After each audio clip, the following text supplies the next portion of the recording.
नमस्ते। ओम नमो भगवते वासुदेवाय। ओम नमो भगवते वासुदेवाय। ओम नमो भगवते वासुदेवाय। यः स्वानुभावम् अखिलं श्रुतिसारमेकम् आध्यात्मदीपम् अतितीर्षितां तमोऽन्धम् संसारिणां करुणयः पुराणगुह्यम् तं व्याससूनम् उपयामि गुरुं मुनीनां। नारायणं नमस्कृत्य नरं चैव नरोत्तमं देवीं सरस्वतीं व्यासं ततो जयमुदीरये। श्रवणतां स्वकथा कृष्ण पुण्यश्रवण कीर्तिनः हृदयन्तस्थो हि अभद्राणि विदुनोति श्रुहित सताम्। नष्टप्रायेषु अभद्रेषु नित्यं भागवत सेवया भगवती उत्तम श्लोके भक्तिर्भवती नैष्ठिकी। श्रवणतः श्रद्धया नित्यं गृणतश्च स्वचेष्टितम् कालेन नातिदीर्घेण भगवान् विशते हृदि कृष्णाय वासुदेवाय देवकी नंदनाय च नंदगोपकुमाराय गोविन्दाय नमो नमः। नमः पंकजनाभाय नमः पंकजमालिने नमः पंकजनेत्राय नमस्ते पंकजांग्रिये। जय श्री कृष्ण चैतन्य प्रभु नित्यानंद श्री अद्वैत गदाधर श्रीवासादि गौर भक्त वृंद। हरे कृष्णा कृष्णा कृष्णा हरे हरे हरे राम राम राम हरे हरे।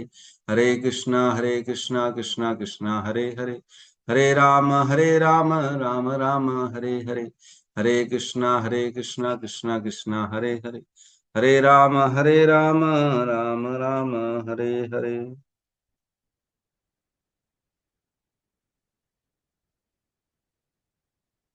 हरे कृष्णा। तो सभी भक्तों का स्वागत है प्रातःकालीन श्रीमद् भागवतम के सत्र में। और कल हमने श्लोक क्रमांक 20 को लिया था, है ना, जिसमें कहते हैं योगेश्वर ऐश्वर्य गतिर, है ना। जो ऐसे योगों के ईश्वर है, जो योगेश्वर है, बहुत से लोग योगेश्वर है और सबसे बड़े योगेश्वर शिव जी है। ऐसे लोगों की गति क्या होती है? और पूछ रहे हैं लिंग भंगस्तु योगी नाम। और जो योगी हैं, जिन्होंने अपना जो है स्थूल शरीर तो सभी छोड़ देते हैं, लेकिन जिन्होंने सूक्ष्म शरीर को भी छोड़ा है, ऐसे योगियों की क्या गति होती है? वेद उपवेद धर्माणाम। जो वेद और उपवेद है, जो धर्म के ग्रंथ हैं, उसमें क्या ज्ञान छुपा हुआ है? और इतिहास पुराणे, और इतिहास और पुराणों में क्या क्या मेन ज्ञान है, उससे समझने लायक क्या है? क्योंकि वेद बहुत विशाल है ना। हर कोई, हरे कृष्ण, हर कोई वेदों को पूरा नहीं पढ़ सकता, है ना। वेदों को पढ़ने के लिए तो पूरा जीवन निकल जाएगा, और पढ़ने में और समझने में तो बहुत अंतर है ना। इतने विशाल हैं, पढ़ेंगे समझेंगे निष्कर्ष निकाल पाएंगे तो हमारा तो जो है कहीं के नहीं रहेंगे। तो इसलिए डायरेक्ट पूछ रहे हैं कि आप ही बता दो भैया, आप तो जो है महान हो, आप तो सब जानने वाले हो, कृपया आप ही बता दो कि वेद उपवेद इतिहास पुराण धार्मिक ग्रंथों में क्या वर्णन है, क्या जानना चाहिए हमारे को, तो आप ही बता दो। ये प्रश्न पूछा। तो आज हम इसके बाद वाले श्लोक में प्रवेश करेंगे। श्लोक क्रमांक 21। बहुत ही सुंदर प्रश्न पूछा, एक एक करके ऐसे प्रश्न पूछ रहे हैं जिनके बारे में तो हम विचार भी नहीं कर सकते। क्या कभी विचार किए हैं कि हमारे पास ऐसे प्रश्न हम क्यों नहीं सोच पाते? हम तो सोच भी नहीं पाते ऐसे प्रश्न। वो प्रश्न पूछा है परीक्षित महाराज।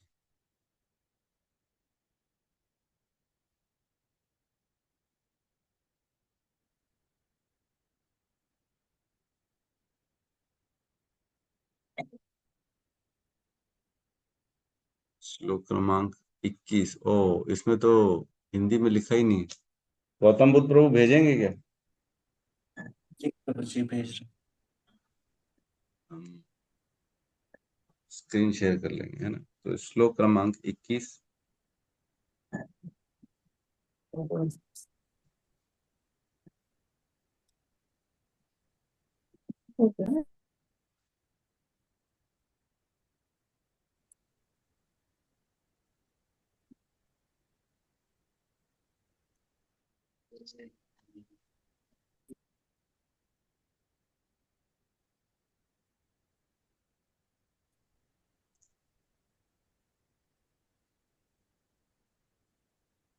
श्लोक क्रमांक 21।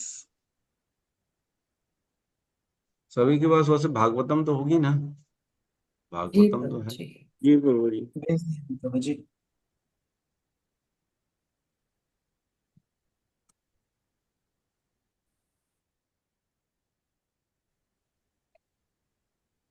दिख रहा है?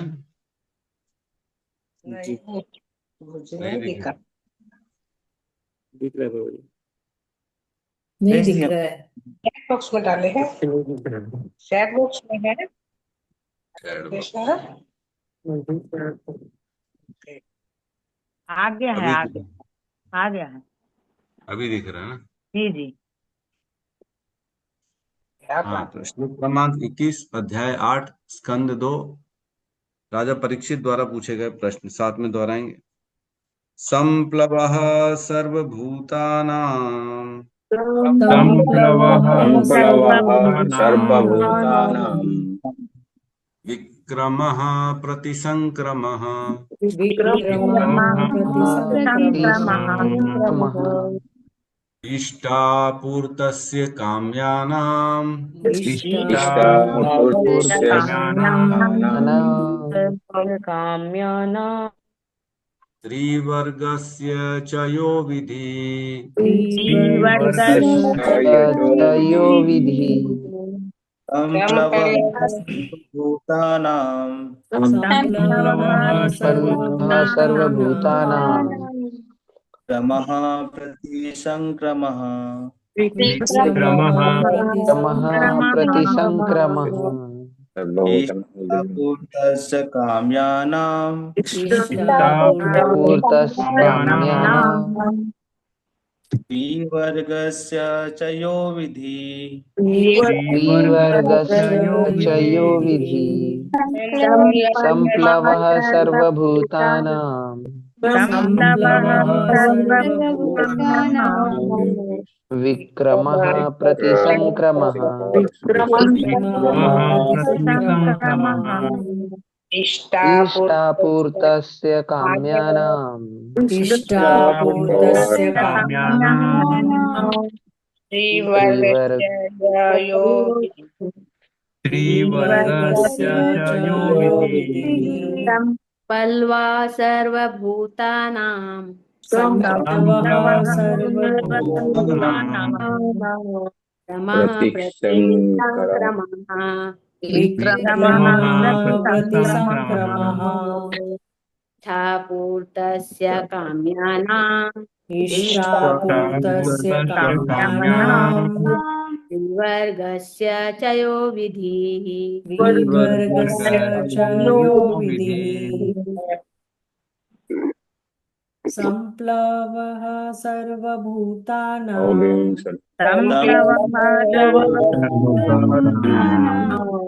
विक्रमः प्रतिसंक्रमः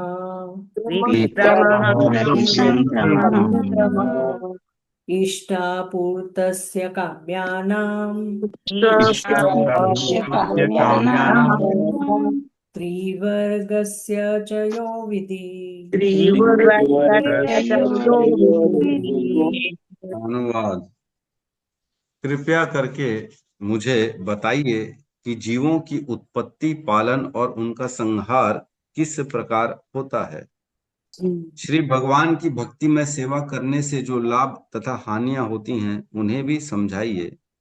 वैदिक अनुष्ठान तथा उपवैदिक धार्मिक कृत्यों के आदेश क्या हैं एवं धर्म, अर्थ तथा काम के साधनों की विधियां क्या हैं। ओम अज्ञानतिमिरन्धस्य ज्ञानाञ्जनशलाकया चक्षुरुन्मिलितं येन तस्मै श्रीगुरुवे नमः।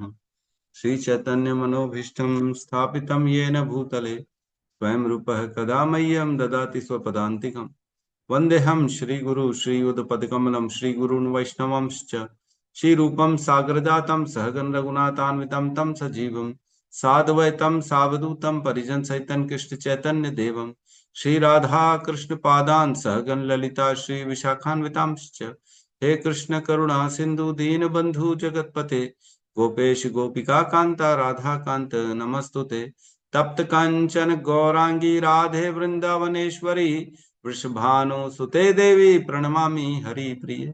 वाञ्छाकल्पतरोभश्च कृपा सिन्धुभ्यैव च पतितानां पावनेभ्यो वैष्णवेभ्यो नमो नमः।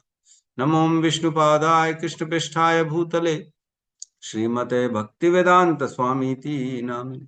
नमस्ते सारस्वती देवे गौरवाणी प्रचारिणे निर्विशेष शून्यवादी पाश्चात्य देशतारिणे। जय श्री कृष्ण चैतन्य प्रभु नित्यानंद श्री अद्वैत गदाधर श्रीवासादि गौर भक्त वृंद। हरे कृष्णा कृष्णा कृष्णा हरे हरे हरे राम राम राम हरे हरे। हरे कृष्णा। बहुत सुंदर प्रश्न है। मैं तो आश्चर्यचकित हो जाता हूँ कि कोई ऐसे प्रश्न पूछ कैसे सकता है ना। आप एक एक करके देखिए कितने गहरे प्रश्न पूछे हैं राजा परीक्षित। बहुत गहरे प्रश्न। इसमें कह रहे संप्लवः सर्वभूतानां। संप्लवः मीन्स जीवों जो इस संसार को पार करने के जो संप्लवः मीन्स वह साधन। संप्लवः प्लवः किसे कहते हैं? प्लवः किसी को पता है क्या कहते हैं? बोट। यस, क्या बात है। हरि बोल। आपने तो दूसरों को मौका ही नहीं दिया बताने। हरि बोल। प्लवः मीन्स एक नौका, नाव। नाव को प्लवः कहते हैं। बहुत सारे श्लोकों में हमने पढ़ा है, भगवान ने बताया। और संप्लवः मीन्स एक ऐसी, सम्यक मीन्स बहुत अच्छी बोट, है ना। तो बोट का यहाँ पे अर्थ क्या है? साधन के लिए कहे जा रहे हैं कि समस्त जीवों के लिए जो सबसे अच्छा साधन है उसकी बात चल रही है। संप्लवः, है ना, जो बहुत अच्छा साधन है सभी जीवों के लिए, वो सर्वभूतानाम। सर्वभूतानाम सभी जीव, सभी जीव मैंने पहले ही बोल दिया। संप्लवः सर्वभूतानाम, ऐसा साधन कौन सा है जो श्रेष्ठ है और जो सभी जीवों के लिए अनुकूल हो। सर्वभूतानाम, है ना, सभी प्राणियों के लिए। और क्या है? विक्रमः, उस साधन की शक्ति क्या है? विक्रमः मीन्स उसकी श्रेष्ठता क्या है, उसका पावर क्या है ना। तो विक्रमः और प्रतिसंक्रमः, और उस साधन की अपराध क्या है, उसमें जो नेगेटिविटी है उस साधन में वो क्या है ना। मतलब कोई भी साधन में कुछ ना कुछ तो जो है कंडीशंस डाली जाती है ना। कृपया जो है, मैं उस दिन ना मेरे घर के लिए जो है किचन के लिए लाइटर लेने गया था। तो मैंने कहा चलेगा तो सही। बोले अरे बिल्कुल चलेगा, बस पानी से दूर रखना। पानी चला गया मतलब खत्म हो जाएगा ये, फिर इसकी वैल्यू 0 हो जाएगी। मैंने कहा अच्छा। तो मतलब उसके लिए पानी जो हो गया वो प्रति संक्रमण, प्रति मतलब जो उसको पूरा खराब कर देगा। तो ऐसा साधन जो समस्त जीवों के लिए, प्राणियों के लिए जो है सबसे श्रेष्ठ साधन जो है समस्त प्राणियों के लिए, उसकी शक्तियां बताइए और उसके अवरोध, उसके अपराध बताइए। क्या क्या अपराध हो सकते हैं उसमें, उस साधन को करने में, है ना। आगे कह रहे हैं इष्टापूर्तस्य काम्यानाम, है, और इष्टापूर्य से, जो इच्छा पूर्ति के लिए जो धार्मिक कार्य करते हैं ना। इष्टापूर्तस्य, सॉरी, इष्टापूर्तस्य मीन्स जो वैदिक कर्म है, धार्मिक कर्म है। और काम्यानाम, जो अपनी व्यक्ति इच्छाओं के लिए जो धार्मिक कार्य, देखो ना, एक हो रहा है इष्टापूर्तस्य, है ना, पूर्त कर्म और कार्य काम्य कर्म। तो इसमें ना पूर्त कर्म के लिए लिखा गया है जो पवित्र कार्य होते हैं, जैसे तालाब खुदवा देना, ना अपना कुआं खुदवा देना, मंदिर बनवा देना, है ना, और गार्डन बगिया बना देना, पेड़ लगा देना, ये सब जो है ना पूर्त कर्म है, जो अच्छे काम होते हैं, धार्मिक कार्य, जो भक्ति नहीं होती बेसिकली, है ना, धार्मिक कार्य जिसे कहते हैं उसे पूर्त कर्म कहते हैं। और काम्य कर्म जो है, हम जानते हैं, हम जो इच्छा पूर्ति के लिए व्यक्ति काम करता है ना, जिसे कर्म कांड कहते हैं, जिसके जैसे अश्वमेध यज्ञ कर लिया, है ना, 16 सोमवार का उपवास कर, अपनी इच्छा पूर्ति के लिए वेदों के अनुसार जो कर्म करते हैं वो यहाँ पे लिखा है कामयाना, है ना। तो अपनी इच्छा के लिए किया गया कर्म, चाहे पूर्त कर्म, है ना, इष्टापूर्तस्य काम्यानाम, और त्रिवर्गस्य च यो विधि, त्रिवर्गस्य, तीन जो कर्म पुरुषार्थ बताए गए, धर्म अर्थ काम, है ना, धर्म अर्थ काम, त्रिवर्गस्य चो च यो विधि, इन सबकी विधि बताइए, इन साधनों की विधि क्या है। इष्टापूर्तस्य, वैदिक कर्म जो धार्मिक कर्म है उनकी विधि बताइए। काम्यानाम, अपने कामनाओं की पूर्ति के लिए जो कार्य किए जाते हैं उनकी विधि बताइए। त्रिवर्गस्य, धर्म अर्थ काम के साधनों की विधि बताइए। इन सब की विधि बताइए। कैसे सबसे श्रेष्ठ साधन संप्लवः, ये बहुत इंपॉर्टेंट क्वेश्चन।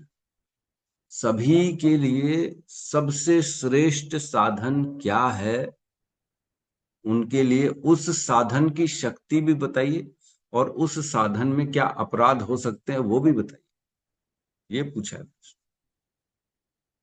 तो आपके लिए भी प्रश्न पूछ लिया परीक्षित महाराज ने। खुश होइए, आप सबके लिए प्रश्न पूछा है। अगर प्रश्न नहीं पूछते तो उत्तर क्या देते, उत्तर तो देते नहीं वो। तो देख, एक एक प्रश्न का उत्तर देंगे, ऐसा नहीं है कि इकट्ठे प्रश्न पूछ लिया तो वो आधे प्रश्न उड़ गए, जैसे हमारी बुद्धि होती है और हमारे को तो याद नहीं रहता।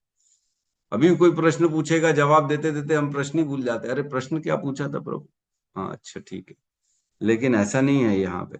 यहाँ पे सुखदेव गोस्वामी एक एक प्रश्न का, हर एक प्रश्न में जो भी बारीकी से पूछा गया उसका पूरा उत्तर देंगे, और पूरा भागवतम ये उत्तर ही है। आगे चल के हर स्कंदों में हमको यही मिलेगा, एक एक प्रश्न का उत्तर। और वो भी कैसे मिलेंगे, वो भी ऐसे ही बताएंगे, ये सेम एज इट इज प्रश्न पूछा गया था देवहूति माता के द्वारा कपिल देव भगवान से, तो सुनो मैं बता रहा हूं उन्होंने क्या जवाब दिया।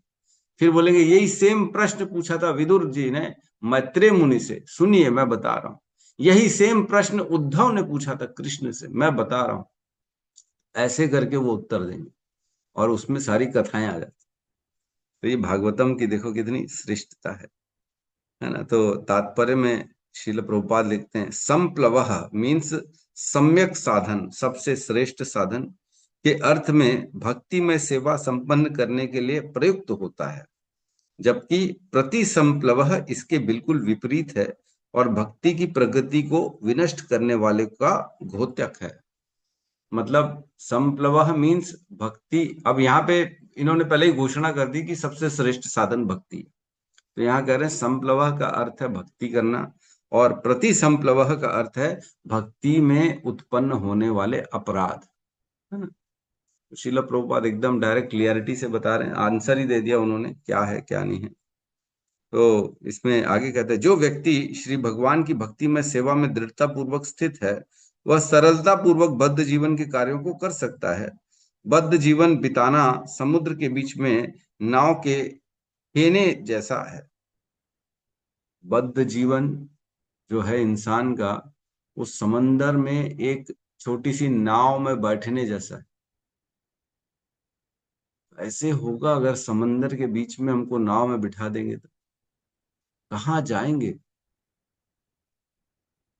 हमेशा डर लगा रहेगा, कहीं कोई लहर आ गई तो हम तो गए काम से, हमारी तो नाव की तहस नहस हो जाएगी। नाव बचेगी क्या, छोटी सी नाव बीच समंदर में इतनी बड़ी बड़ी लहरें आती हैं, वो तो ऐसी तैसी कर देंगी, सब नष्ट कर देंगी।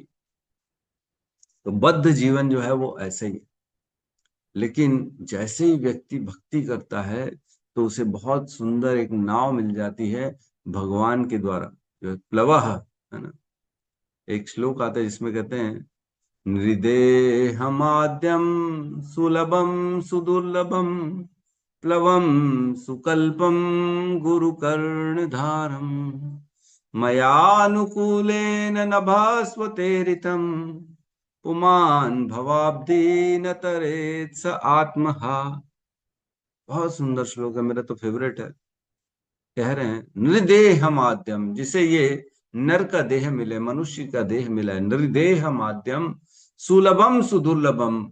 सुलभ, बड़ी आसानी से ये मनुष्य का जीवन मिल गया है, लेकिन सुदुर्लभम, ये कैसा है, बहुत दुर्लभ है, मिलता नहीं है आसानी से। मिल तो क्या है आपको आसानी से, किसी को कोई कष्ट हुआ है क्या मनुष्य शरीर पाने के लिए?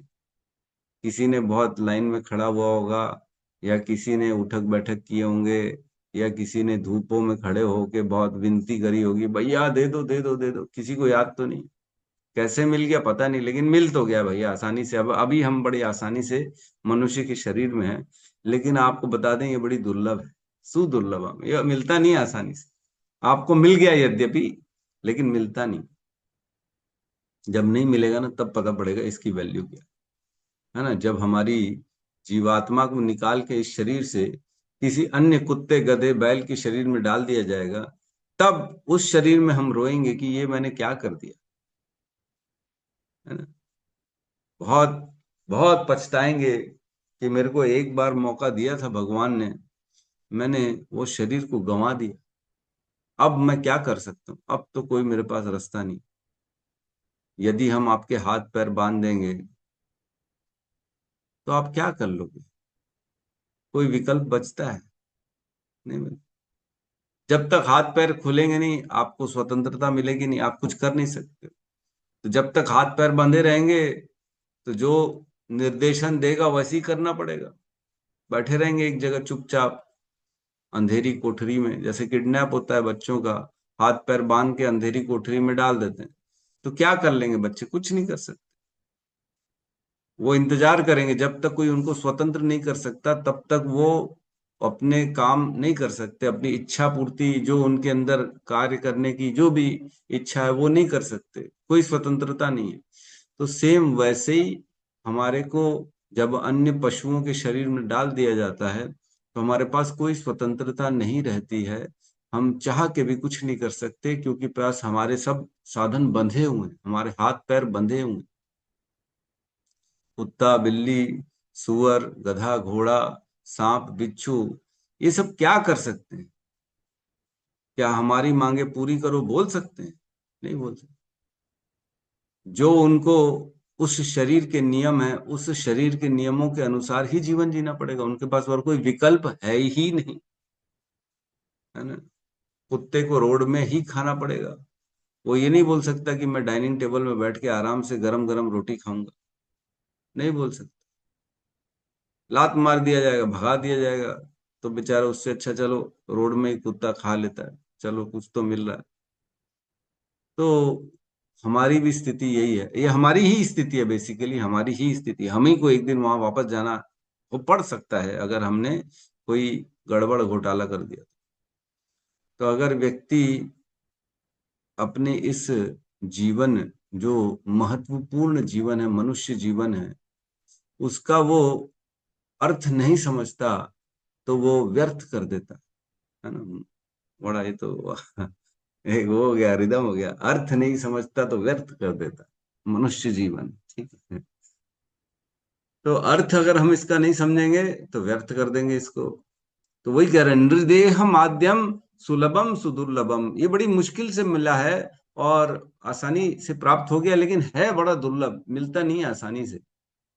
प्लवम सुकल्पम गुरु कर्ण धारम, और एक ये प्लवम है, प्लवम मीन्स नौका के समान है, नाव है ये।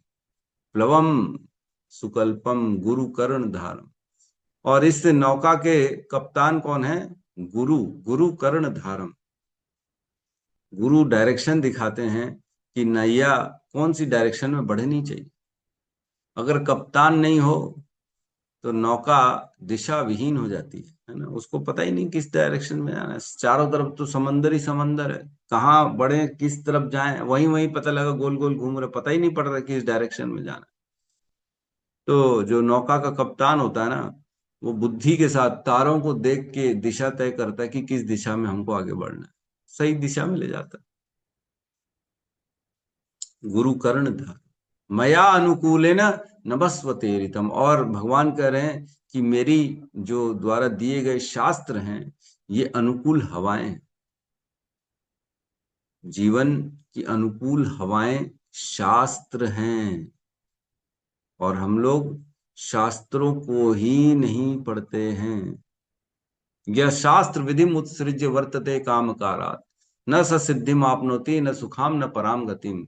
भगवान कह रहे भगवत गीता के 16वें अध्याय में कि जिसने अपने जीवन में शास्त्रों को नहीं डाला, जो शास्त्रों के अनुसार अपने जीवन को नहीं चलाता, न सुखम न पराम गतिम, उसको न सिद्धि मिलती है, न सुख मिलता है, न पराम गति मिलती है, आगे अगले जीवन में कोई गति नहीं मिलती। शास्त्र के अनुसार ही अपने जीवन के कार्य को करने चाहिए, अपनी मर्जी के नहीं करने। व्यक्ति सब यही बोल रहा, अरे जो मन आए वो करो जी, जीवन तो छोटा सा है ना, कब छूट जाएगा जीवन पता थोड़ी है, मजे कर लो, जो इच्छा पूरी कर लो। अरे कर लो। अगर ये 20 साल 10-20 साल जीवन के हम भोगों में अपनी मर्जी से चलाने में, मन के अनुसार चलाने में लगा देंगे, तो आने वाले करोड़ों जीवन हमको गंदी योनियों में जाना पड़ेगा। तो जो 20 साल देना ज्यादा श्रेष्ठ है कि अनेक योनियां देना ज्यादा श्रेष्ठ।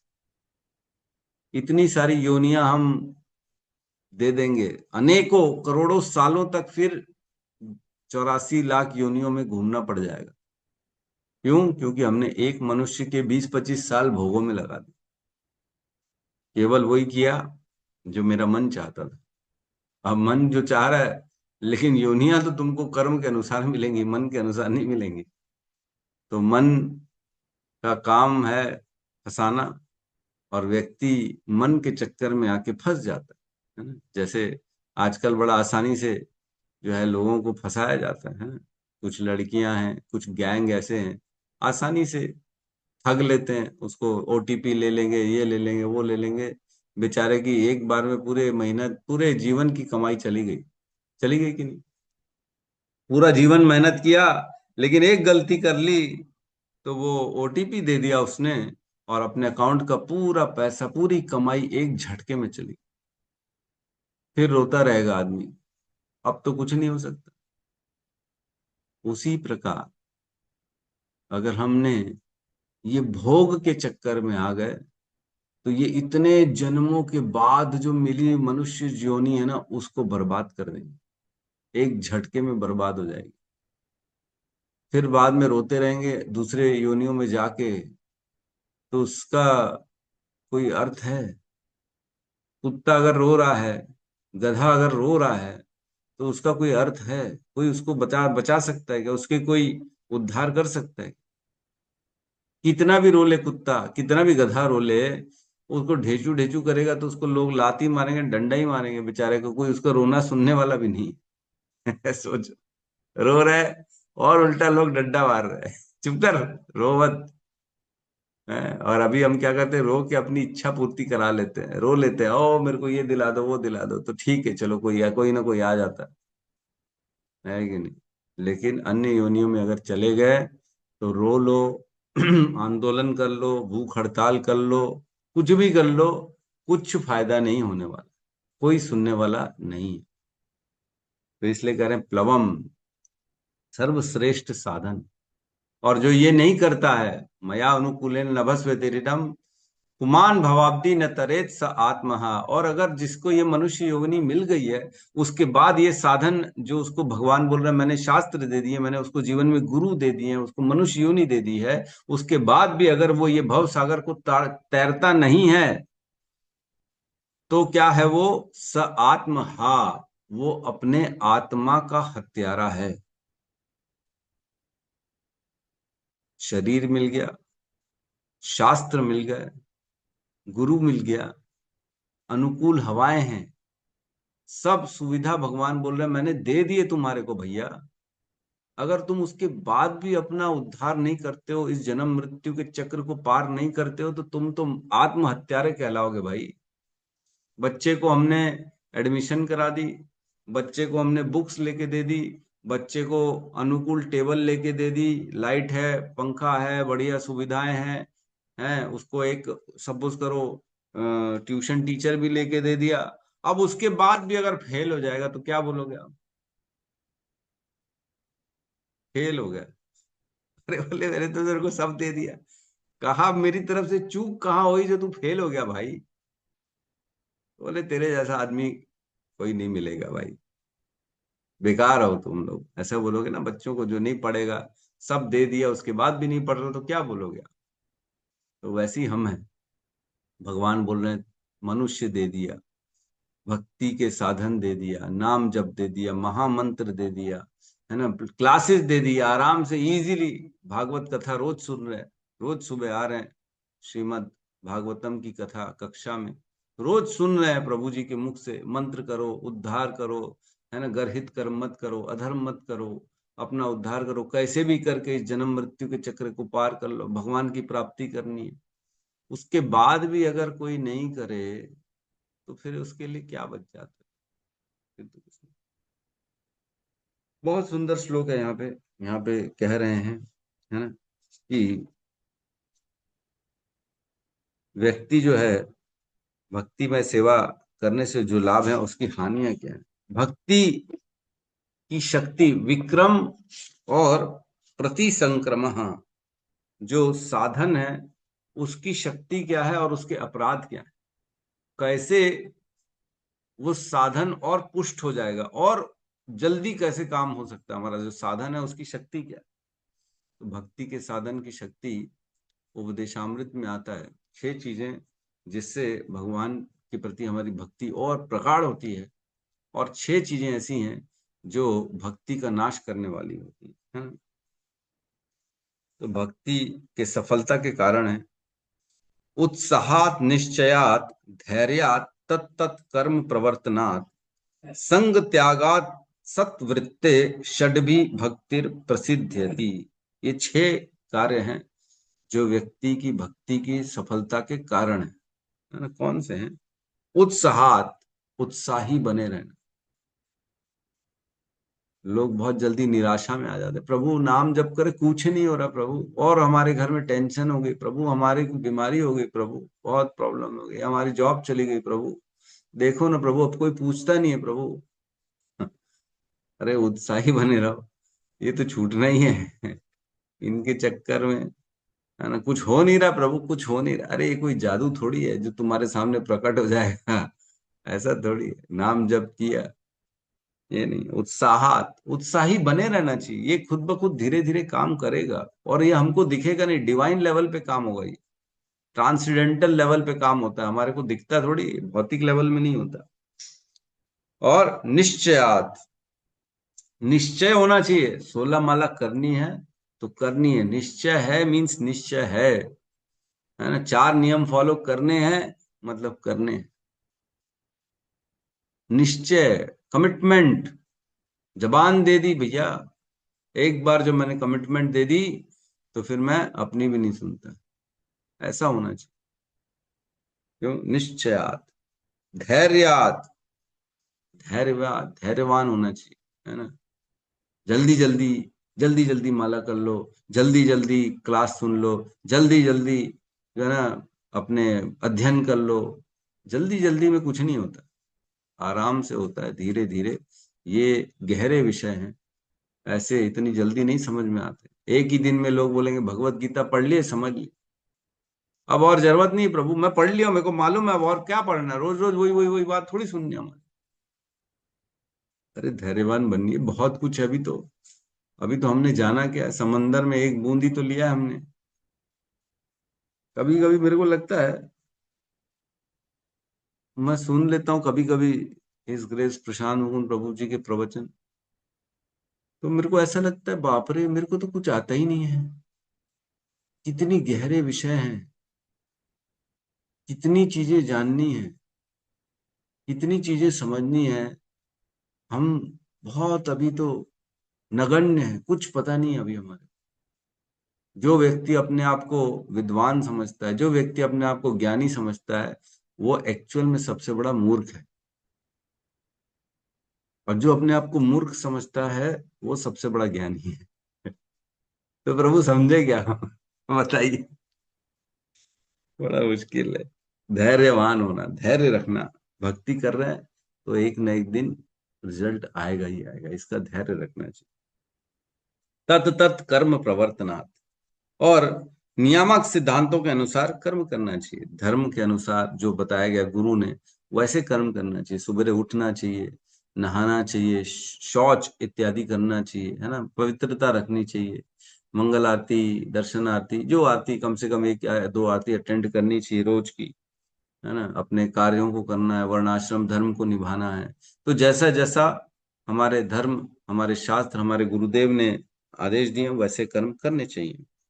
और संग त्यागात, संग त्यागात, अभक्तों का संग त्याग देना चाहिए। ये सबसे बड़ा रोड़ा आ जाता है, त्याग ही नहीं कर पाते, है कि नहीं? बहुत मुश्किल है। अच्छा, लोगों का तो हो सकता है संग त्याग भी दे, लेकिन जो वस्तुओं का संग है वो कैसे त्यागे, छोड़ेगा? मोबाइल तो हमेशा साथ रहता ही है, उसमें यूट्यूब देख रहे हैं, रील देख रहे हैं, व्यर्थ की बातें देख रहे हैं, वो संग कर रहे हैं, सब त्यागना पड़ेगा। संग त्यागात सत्वृत्ते, और आचार्यों के पद चिन्हों पे चलना। सत्वृत्ते, जो सत कर्म है, उसी आदेशों में, उसी रास्ते पे चलना, और कोई रास्ते पे ना चलना। सत्वृत्ते, ये भी वैसे देखा जाए तो टफ है ना। कई बार लोग परेशान हो जाते हैं, बोले ऐसे इतने कठोर नियम इस्कॉन के क्यों है भाई? भक्ति तो प्रेम का विषय है। भक्ति तो भाव का है। हमारे ठाकुर जी तो 7 बजे उठते हैं, हम तो 7 बजे उठ के उनको चाय पिलाते हैं, आराम करते हैं हमारे ठाकुर जी। अरे तुम्हारे ठाकुर जी आराम कैसे करेंगे? उनका नियम है सवेरे उठने का, तो उठ ही जाते। तुम भले लेट से उठ रहे हो, इसका मतलब ये थोड़ी कि ठाकुर जी भी लेट से।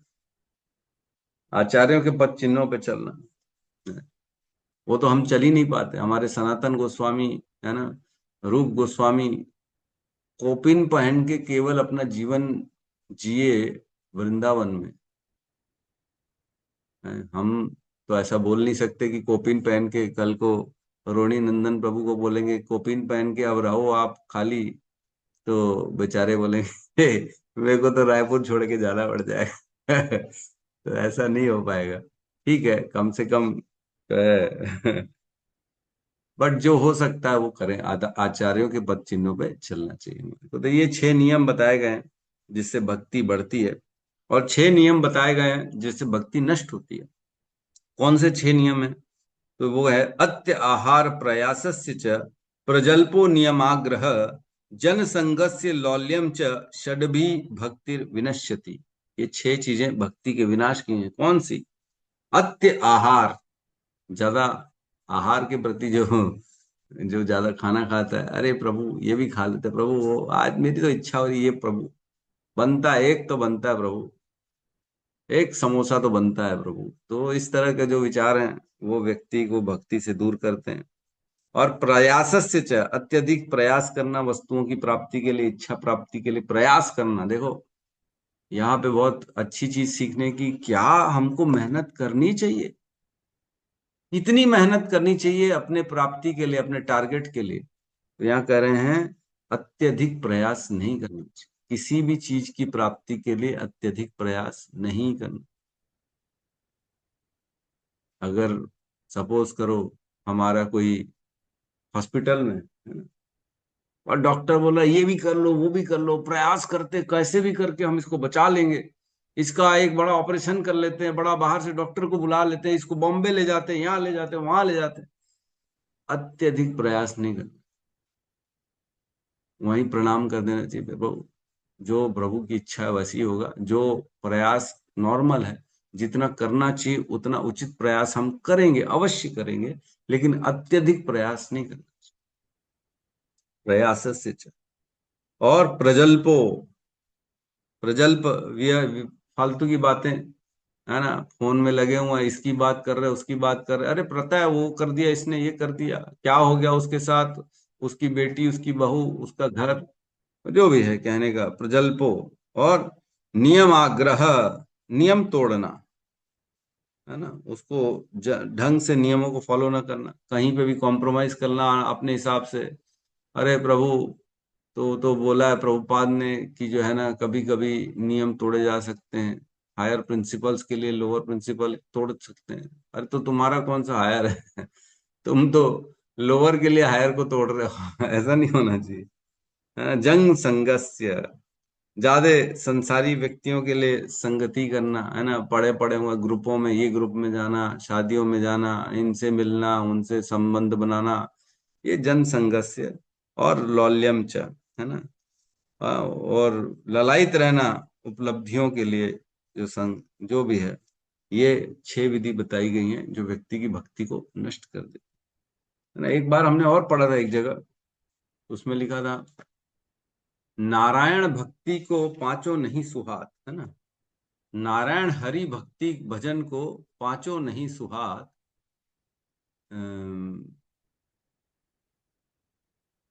निद्रा हसी बहु बीती, जगत प्रीति बहुबात, है ना, विषय लालसा निद्रा हसी जगत प्रीति बहुबात, ये 5 चीजें नारायण भक्ति के अनुकूल नहीं है ना?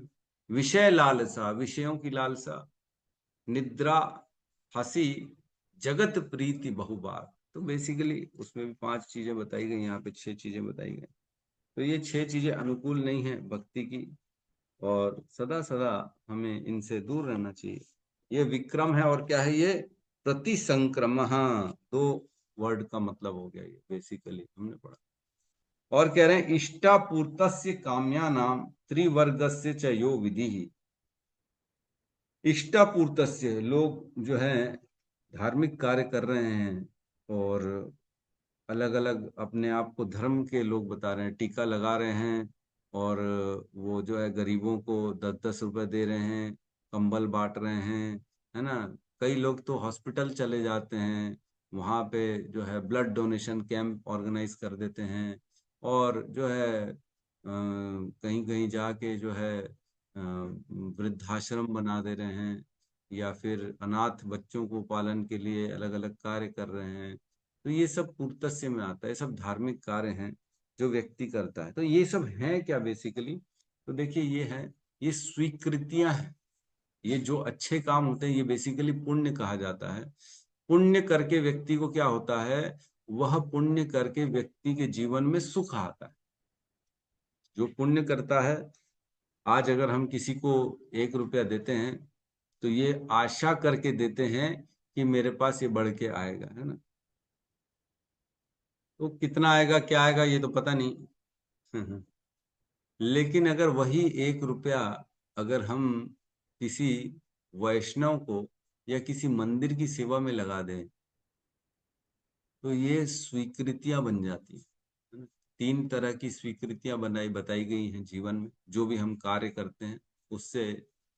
एक होती है ज्ञान उन्मुखी स्वीकृति, एक होती है भोग उन्मुखी स्वीकृति, और एक होती है भक्ति उन्मुखी स्वीकृति। भोग उन्मुखी स्वीकृति में भोग की वस्तुएं मिलती हैं, जैसे गरीबों को दे दिया, धार्मिक कार्य कर लिया, तो अब स्वर्ग जाके वो भोगेगा, है ना। या इसी जीवन में उसके पास धनवान बन जाएगा, भगवान उसको सुख प्रदान करेंगे, बड़ी बड़ी गाड़ी मिलेगी, तो भोग कर पाएगा। तो भोग उन्मुखी स्वीकृति में दिया और वो बढ़ के वापस मिल गया, फिर भोग लिया और खत्म हो गया, हिसाब किताब जीरो, अब कुछ बचा नहीं। दिया था जो पहले गरीबों को, उनकी सेवा करी थी, अब उसके बदले हमको बहुत बढ़ के मिल गया, स्वर्ग में चले गए, भोग करके आ गए, अब वो पुण्य खत्म हो गया, अब 0/0, अब नए सिरे से फिर से करना पड़ेगा। तो ये भोग उन्मुखी स्वीकृतियों में क्या होता है, ये खत्म हो जाती है ना। क्षीणे पुण्य मृत्यु लोकम विशंति, जब पुण्य क्षीण हो जाता है तो दोबारा आना पड़ जाता है, फिर से उसको दोबारा कार्य करो, फिर रिचार्ज करो फिर बात करो, खत्म हो गया, फिर रिचार्ज करो फिर बात करो, फिर खत्म हो गया चार्ज। तो इस तरह से ये छोटा रिचार्ज होता रहता है रोज का रोज। तो हर जीवन में कुछ ना कुछ रिचार्ज करना पड़ता है, फिर भोग मिलते हैं, फिर रिचार्ज करो फिर भोग करो, इस तरह से। ज्ञान उन्मुखी स्वीकृति में क्या होता है कि व्यक्ति को कुछ ना कुछ ज्ञान की बातें पता पड़ जाएंगी। जैसे निराकारवादी का ज्ञान प्राप्त हो जाएगा उसको, ना भगवान की, परमात्मा ब्रह्म की जो है ज्ञान प्राप्त होने के चांस आ जाएंगे उसके जीवन में। उसके जीवन में वेद आएंगे, उसके जीवन में ज्ञान आएगा। तो ये ज्ञान उन्मुखी स्वीकृति होती है। और एक तो होता है भक्ति उन्मुखी स्वीकृति। तो अगर किसी वैष्णव की सेवा हो गई, किसी मंदिर में दान चला गया, किसी भगवत गीता भागवतम को स्पॉन्सर कर दिया, है ना, तो क्या हुआ, हमने भक्तों के लिए जो है सुविधा बना दी। तो उसमें जो स्वीकृति मिल जाती है, वो स्वीकृति के द्वारा हमारे जीवन में भक्ति आ जाती है ना। भगवत गीता के 7वें अध्याय में बताते हैं, चतुर्विधा भजन्ते माम जना सुकृतिनो अर्जुन, आर्तो जिज्ञासु अर्थ आर्ति ज्ञानी च भरत ऋषभ। हे अर्जुन, मेरी भक्ति 4 प्रकार के लोग करते हैं, जिनके पास स्वीकृति होती है।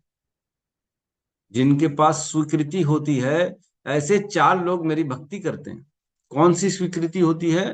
तो भक्ति उन्मुखी स्वीकृति होती है। जिसने किसी वैष्णव को छाया प्रदान कर दी, किसी वैष्णव को लिफ्ट दे दिया, है ना, किसी वैष्णव के चरण स्पर्श कर लिए, किसी वैष्णव को प्रसाद पवा दिया। तो ये स्वीकृतियां जो हैं, ये भक्ति उन्मुखी स्वीकृति। तो ऐसा करेंगे तो आगे चल के हम भी फिर भक्त बन जाएंगे। एक न एक दिन कृपा होगी हमारे भी जीवन में, भक्त आएंगे, भगवत गीता का ज्ञान आएगा, भागवतम का ज्ञान आएगा, जिससे हमारी भगवान के प्रति शरणागति बढ़ सकती है। बढ़ सकती है बोल रहा हूँ, बढ़ेगी ही नहीं बोल रहा हूँ, बढ़ सकती है।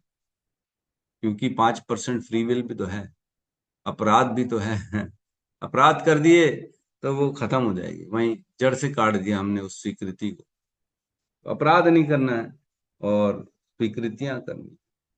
तो बेसिकली इस प्रकार व्यक्ति जो होता है ना, भगवान की भक्ति करता है। जो सर्वश्रेष्ठ साधन है, नाव है, वो यही है कि कैसे भी करके वैष्णव की सेवा हो, कैसे भी करके ग्रंथ की सेवा हो, कैसे भी करके मंदिर की सेवा हो, कैसे भी करके धन तन मन धन से ये काम कर देंगे तो स्वीकृतियां बनती चली जाएंगी, जिससे व्यक्ति आगे चल के भक्ति कर।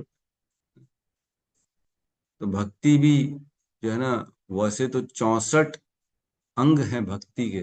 भक्ति रसामृत सिंधु में हमारे श्रीला रूप गोस्वामी ने 64 अंग बताए हैं भक्ति के। 64 प्रकार से हम भक्ति कर सकते हैं, लेकिन उनमें जो श्रेष्ठ 5 साधन बताए गए हैं, वो श्रेष्ठ बताए गए हैं 5 साधन, जिससे बड़ी आसानी से व्यक्ति भक्ति कर सकता है ना।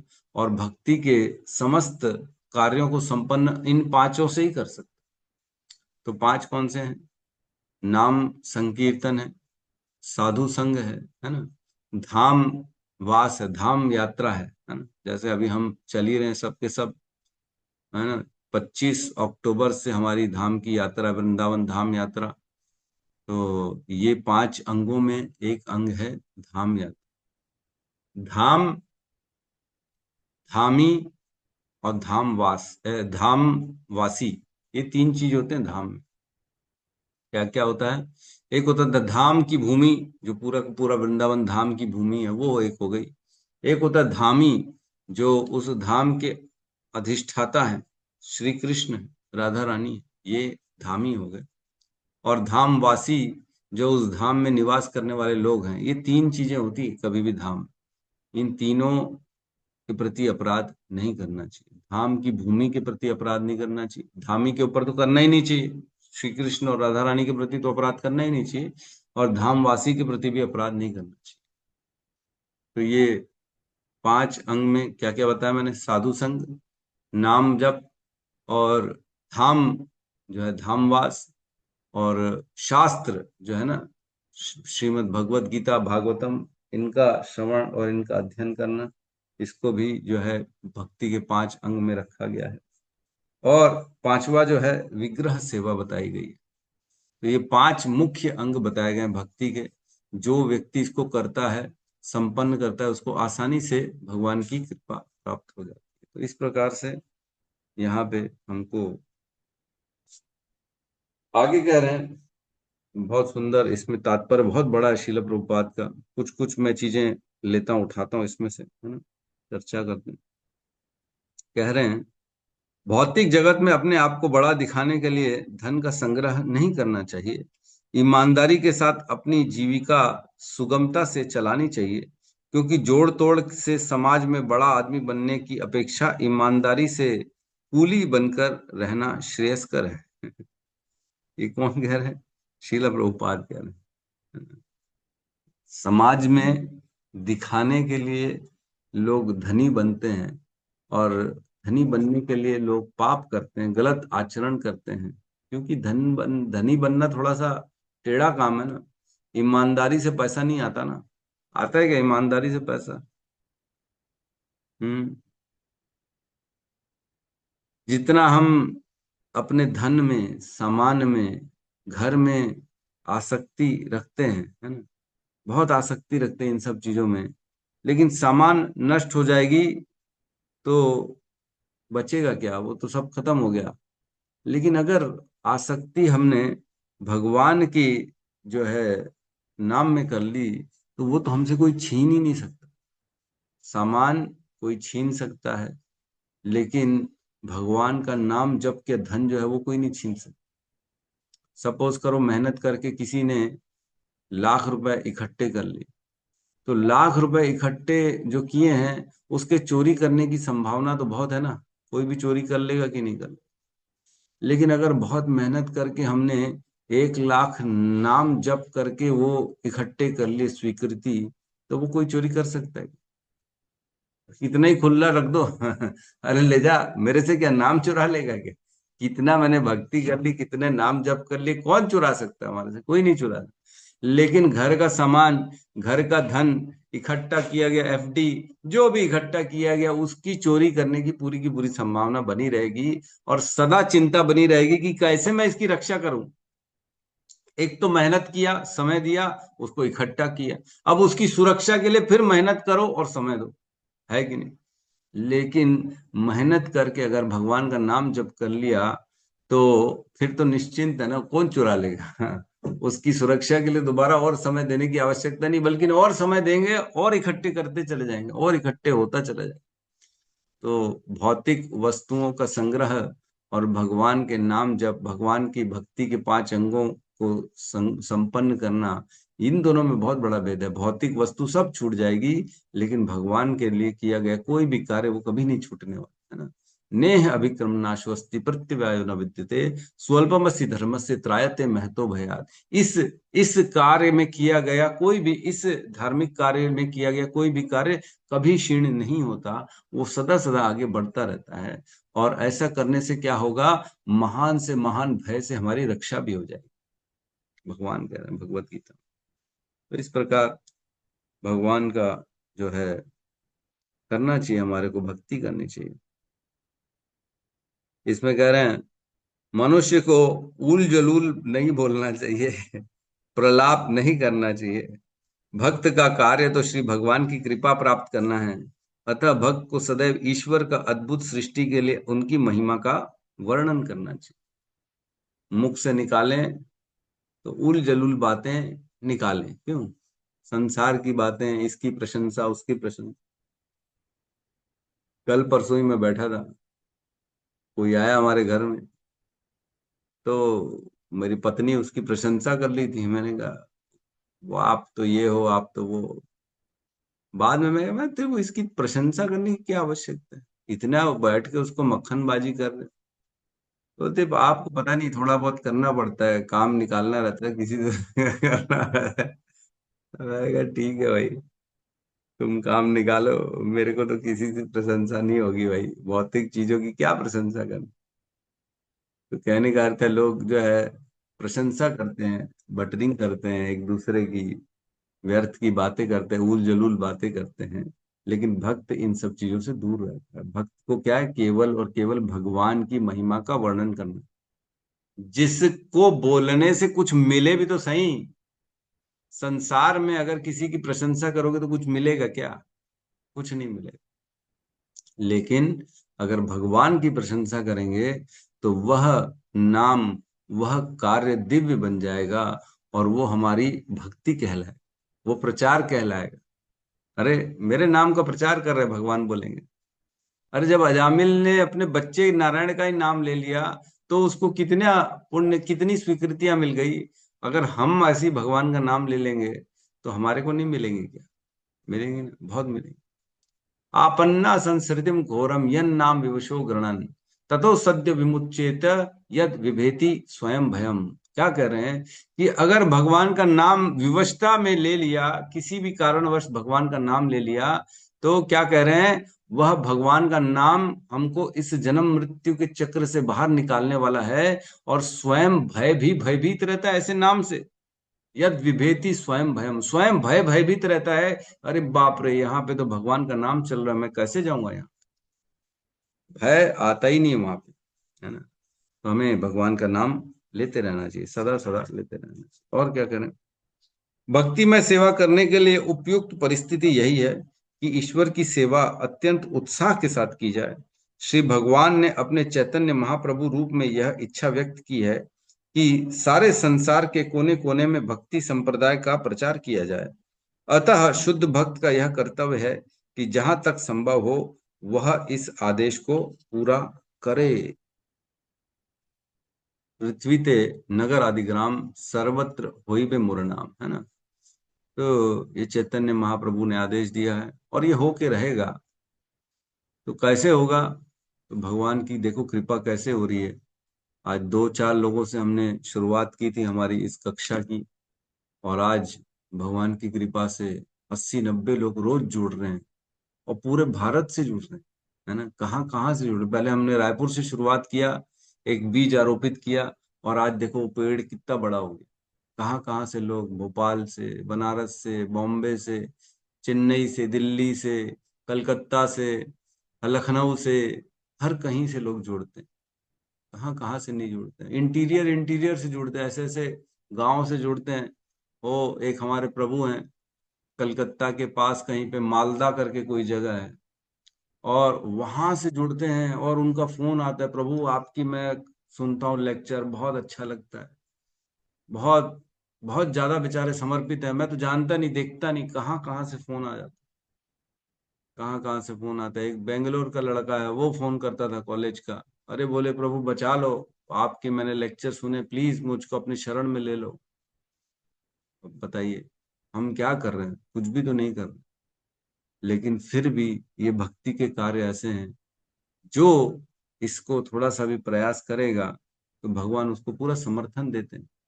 आज भगवान का पूरा समर्थन है, सारी सुविधाएं दे दी है भगवान ने। कैसे हम घर बैठे बैठे, बैठे रायपुर में हैं, लेकिन प्रचार हम कलकत्ता में भी कर रहे हैं, दिल्ली में भी कर रहे हैं, चेन्नई में भी कर रहे हैं, हर कहीं कर रहे हैं। कैसे कर रहे हैं? भगवान की शक्ति से हो रहा है। तो ये भगवान का कार्य है, इसको हमको प्रयास करना चाहिए, है ना। प्रैक्टिकल ऑनलाइन ऑर्डर कर दिया हमने आजकल यही होता है ना। अरे ऑनलाइन ऑर्डर कर दो ना प्रभु, ऑफलाइन तो अब कौन जाएगा खरीदने, बेटर है ऑनलाइन मंगा लो। तो वैसे ही हमारा भी है, भक्ति का प्रचार कैसे करें, ऑफलाइन कौन जाएगा इतनी दूर दूर, ऑनलाइन ऑर्डर कर दो। ऑनलाइन ऑर्डर करके सबको भक्ति का प्रचार कर रहे हैं यहाँ बैठे बैठे घर में। तो ऐसे प्रयास करना चाहिए, है ना। ठीक है, तो यहाँ पे किसी का कोई प्रश्न है तो हम ले सकते हैं।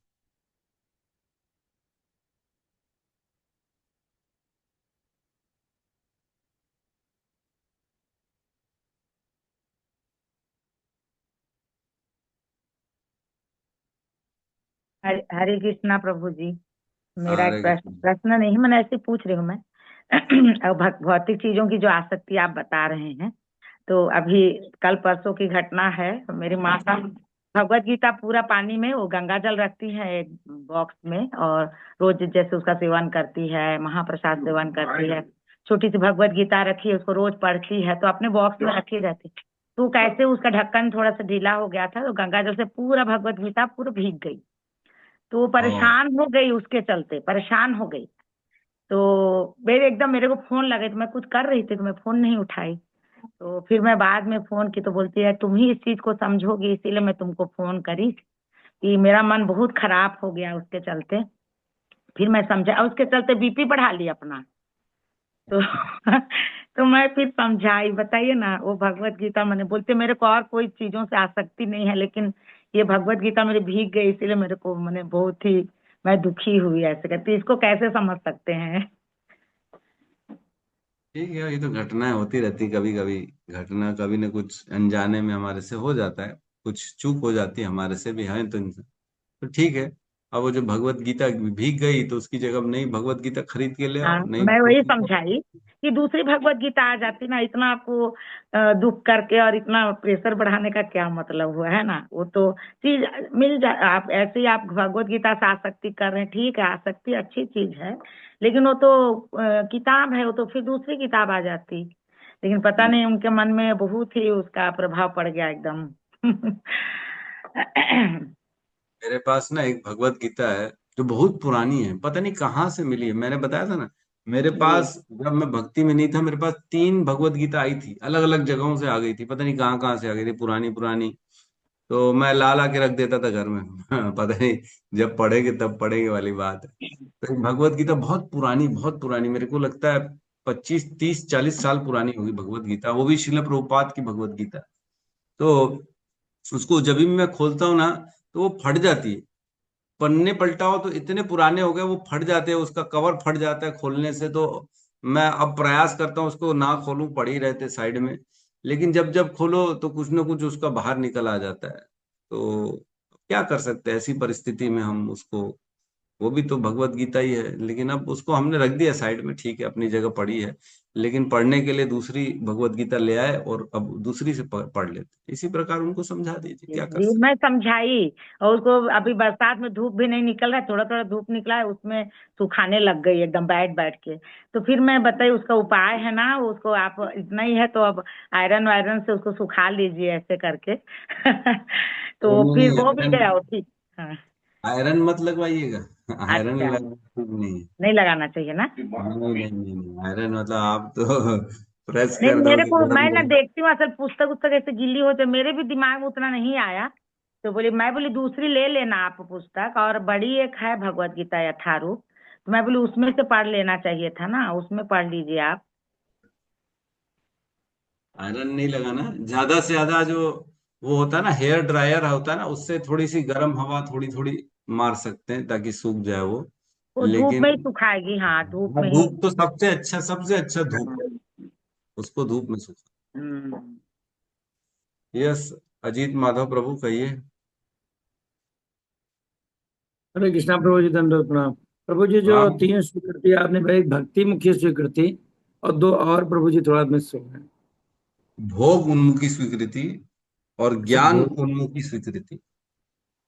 ठीक, ठीक प्रभु जी, हो गए। हाँ। ठीक प्रभु, जैसे माता जी ने प्रभु जी कहा, एक बार भागवतम सेट है, मतलब पूरा मतलब सेकंड कैंटो, चूंकि आप पढ़ा रहे हैं प्रभु जी, तो टेम्पू में भूल गया था और बैग ही भूल गया। तो बैग में और कुछ नहीं था, केवल भागवतम था और वैसे छोटे छोटे कपड़े थे। तो अब मैं परेशान था कि मेरा पूरा सेट ही खराब हो गया, पूरी रात नींद नहीं आई। संजोग से प्रभु जी उसी में एक हमारा दवा का पर्चा पड़ा था जिस पर नंबर लिखा था। अब रात जैसे 5:30 सुबह बजा 6 बजे, तैसे जो टेम्पू वाला पाया था मेरे घर से 30 किलोमीटर दूर पर, उसने सुबह सुबह फोन किया कि भैया आपका एक बैग छूट गया, उसमें एक भागवतम सेट है, तो भागवतम की पुस्तक है, तो आप आइए ले जाइए। तो प्रभु जी मिल गया, मुझे बड़ी आसक्ति उससे भी थी और हम सोचते थे पूरा मेरा सेट गड़बड़ हो जाएगा, लेकिन भगवान की कृपा।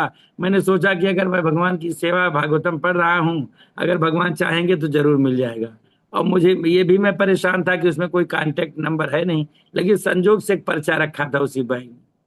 तो ऐसे प्रभु अरे जी हो जाता है। प्रभु जी।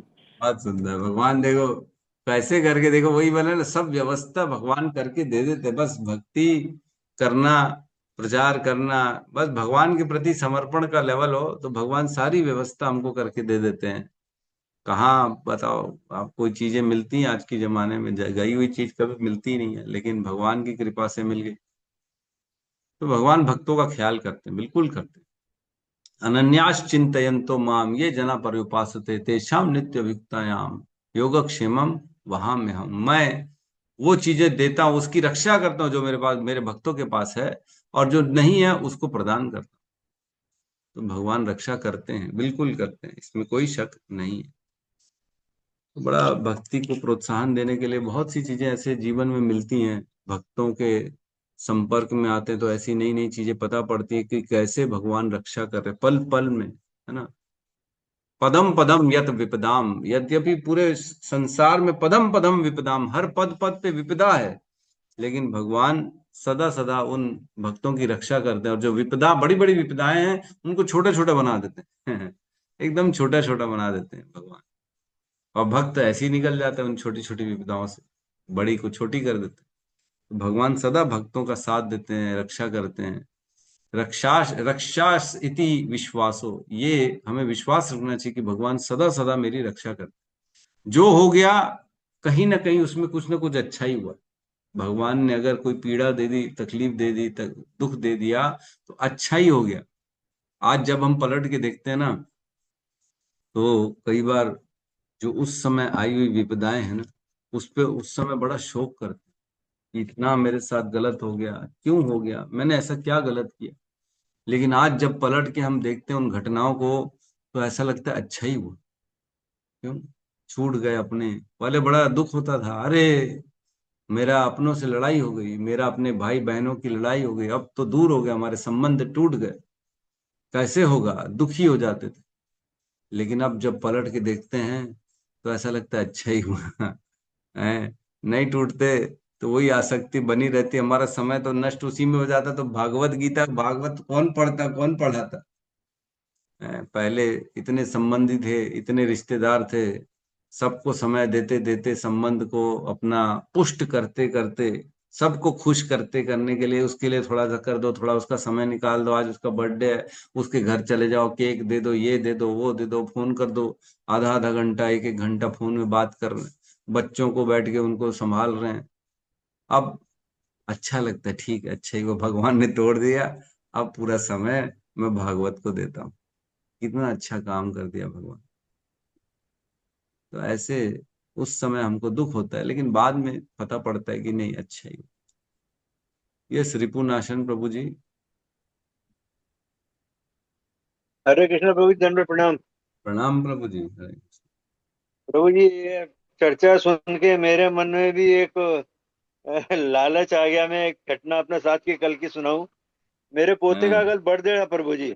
वो 10th में पढ़ता है मेरा पोता, उसका कल बर्थडे था। तो वो शाम को चला गया अपने दोस्तों के साथ में पार्टी वार्टी करने के चक्कर में। तो हमारे सेंटर, तो वो अपना मृदंग लेके आया घर पे हमारे यहाँ, और कीर्तन हुआ, बहुत अच्छा कीर्तन करा। इतने में वो पोता भी आ गया और उसको भी बड़ा अच्छा लगा। तो कल प्रभु जी, अकस्मात की बात बताऊं आपको, उन शील प्रभुपाद वाली, ये शील प्रभुपाद लीलामृत, ये हाँ, देखिए प्रभु जी, ये हाँ। दिया है, ये गिफ्ट अरे करी बाबा। उन्हें। चलो उसको गिफ्ट, वो हाँ, गिफ्ट पाके बहुत खुश हो रहा है प्रभु जी, बहुत खुश हो रहा है वो। और 10th में पढ़ता है, इधर उधर उसका म्यूजिक वगैरह इधर उधर उसमें बहुत ध्यान है, लेकिन वो पुस्तक पाके वो कल से पढ़ना शुरू कर दिया प्रभु जी। रात में कितनी देर तक बैठ के पढ़ता भी रहा वो। तो कल वाह। जो उसका वो बताता है कि हालांकि 10th क्लास में पढ़ता है प्रभु जी, क्या उम्र होगी, क्या सोच होगी, लेकिन वो मेरे को बोलता है, दादू this is my best day of life. कल ये उसका वर्णन था, और अरे ये पुस्तक प्रभु बाबा। जी उसको देखे गए। और कल मृदंग लेके आए थे वो, 3-4 प्रभु जी आए थे और कीर्तन भी हुआ। तो उसने हारमोनियम के ऊपर राधा माधव भी प्ले भी करा, उससे वो बड़े खुश हुए प्रभु जी। तो ये पुस्तक कल उसको गिफ्ट में मिली है प्रभु जी। वाह, बहुत बढ़िया, बहुत प्र- सुंदर, बहुत सुंदर। प्रभुपाद लीलामृत। देखिए, यही स्वीकृति, भक्ति उन्मुखी स्वीकृति यही है कि उसके जीवन में ऑटोमेटिकली प्रभुपाद का ग्रंथ आ गया। कैसे लोग आके उसके देखो बर्थडे में कीर्तन कर रहे हैं, कैसे उसको कृपा मिल गई। ये सब स्वीकृतियां ही हैं, भक्ति उन्मुखी स्वीकृति, जो अचानक भगवान की कृपा से बचपन में ही भक्ति का संस्कार बन गया। तो आप जैसे घर में बड़े होने से यही बेनिफिट मिलता है बच्चों को कि उनको बचपन से भक्ति के ज्ञान मिल जाता है, और भक्ति करने की प्रेरणा, भक्ति करने के साधन, सारी अनुकूल व्यवस्था मिल जाती भक्ति करने। तो बहुत जरूरी है हमको अपने बच्चों को ऐसे संस्कार देना, ऐसी व्यवस्था बना के देना। प्रभु जी एकादशी का व्रत करता है, एकादशी का व्रत करता है, एकादशी का। और एकादशी के दिन हम तो कुछ भी थोड़ा बहुत फल फ्रूट भी ले लेते हैं, लेकिन वो कुछ भी नहीं लेता है। अच्छा, वाह। बिल्कुल पूर्व निराहार जन्म निर्जला करता है वो। पूर्व जन्म का बड़ा भक्त होगा ना वो, भक्ति छूट गई तो अभी इस जन्म में आपके घर में आके भक्ति कंप्लीट करेंगे वो। तो शिला प्रभुपाद बोलते थे प्रभु जी पता नहीं, तो लेकिन जिद्दी बहुत है प्रभु जी। जिद पे आ जाता है, शिला अपनी जिद पूरी करके लेता है वो। हाँ, ये तो कोई बड़ी चीज नहीं है, करते हैं। शीला प्रभुपाद बोलते थे जो भक्तों नहीं के घर के इसीलिए बच्चे हैं वो वैकुंठा बॉयज बोलते थे, वैकुंठा बॉयज, वैकुंठा चिल्ड्रन। जो भक्तों के घर के बच्चे हैं वो वैकुंठा चिल्ड्रन है, उनका ख्याल करना चाहिए। वो आम जनता नहीं है, वो भक्त है, महान भक्त है, जिनकी भक्ति छूट गई है, वो आए हैं आपके घरों पे, तो उनका ख्याल करना चाहिए। यस रीमा माता जी। हरे कृष्णा प्रभु जी, दंडवत प्रणाम। प्रभु जी कोई प्रश्न नहीं है। प्रमिला माता जी का एक सीवियर ऑपरेशन हुआ है नी रिप्लेसमेंट का प्रभु जी, तो वो हॉस्पिटलाइज हैं। तो मैं आपसे रिक्वेस्ट करती हूँ कि आप उनके लिए थोड़ा प्रार्थना कराएं सभी लोगों से, ताकि वो जल्दी अच्छी हो जाएं, वापस आए फिर। ठीक है, तो सभी भक्तों से निवेदन है कि हमारी प्रमिला माता जी, जिनकी थोड़ी सी अभी स्वास्थ्य गड़बड़ है, बिखरा हुआ है, तो भगवान से प्रार्थना करें ताकि भगवान उनको भक्ति में दृढ़ता बनाए और भक्ति में आगे बढ़ाए, उन पे कृपा बनाए रखें भगवान। ऐसी सब प्रार्थना करेंगे तो निश्चित तौर से भक्त जो है जल्दी से अपनी प्रॉब्लम तो भक्त को होती नहीं है वैसे, जो प्रॉब्लम होती है वो उस प्रॉब्लम में भी भक्त भगवान का ही स्मरण करता है। तो भी हम प्रयास करेंगे कि अनुकूल हो जाए उसकी परिस्थितियां, ताकि वो भक्ति में और आगे अच्छे से बढ़े। सभी भक्तों से निवेदन है। ठीक है, क्योंकि हम ना भौतिक चीजों के लिए महामंत्र का उपयोग नहीं करते, है ना। महामंत्र से कभी भी हमें कोई भी भौतिक वस्तु नहीं मांगनी है, ये नाम अपराध है। तो इसलिए हम उनके लिए महामंत्र नहीं कराएंगे कि नी रिप्लेसमेंट जो है ऑपरेशन ठीक से हो जाए। और ये सब भौतिक, भगवान से प्रार्थना की जा सकती है कि भगवान हमारे साथी के भक्त हैं, इन पे कृपा करो, उनकी परिस्थिति अनुकूल कर दो ताकि भक्ति में और अच्छे से। यस मधुनंदिनी माता जी कहिए। हरे कृष्णा प्रभु की दंडवत। प्रभु जी हरे कृष्ण। पहले वाले श्लोक में आपने योगेश्वर बताया था, योगेश्वर को शिव जी को बोला था, तो परम योगेश्वर और योगेश्वर में अंतर क्या है? क्योंकि भगवत गीता, श्रीमद भगवत गीता में भगवान कृष्ण को परम योगेश्वर कहा गया। देखो ऐसे ना, जैसे एक नाम कई बार बहुत लोगों के लिए भी यूज होता है। जैसे हमने देखा भगवान, भगवान कई बार परीक्षित महाराज ने सुखदेव गोस्वामी को भी बोला है भगवान, भगवान अमोघ दृक्। आप व्यासदेव ने नारद जी को भी नारद जी ने व्यासदेव को भी भगवान बोल दिया, भगवान अमोघ दृक्, आपकी दृष्टि अमोघ है हे व्यासदेव, आप तो भगवान के समान ही है। तो भगवान का उपयोग जगह जगह में होता रहता है, इसका मतलब ये नहीं कि वो सच में भगवान बन गए। उसी प्रकार योगेश्वर जो है, जैसे भगवान को जो योगेश्वर कहा जाता है, समस्त योगों के स्वामी जो है उन्हें योगेश्वर कहा जाता है ना। क्योंकि समस्त योग से जो प्राप्त होने वाली है वो भगवान की प्राप्ति होती। समस्त योगों का उद्देश्य भगवान की प्राप्ति है, चाहे ज्ञान योग हो, ध्यान योग हो, कर्म योग हो, भक्ति योग हो, इनसे क्या है, कृष्ण की प्राप्ति, इसलिए योगेश्वर कहा जाता है। अब शिव जी को जो योगेश्वर कह रहे हैं वो इसलिए कह रहे हैं क्योंकि वो योगियों में श्रेष्ठ हैं, है ना। जितने भी योगी हैं, जो भी साधन है भगवान की, योग मतलब क्या होता है, योग मतलब साधन।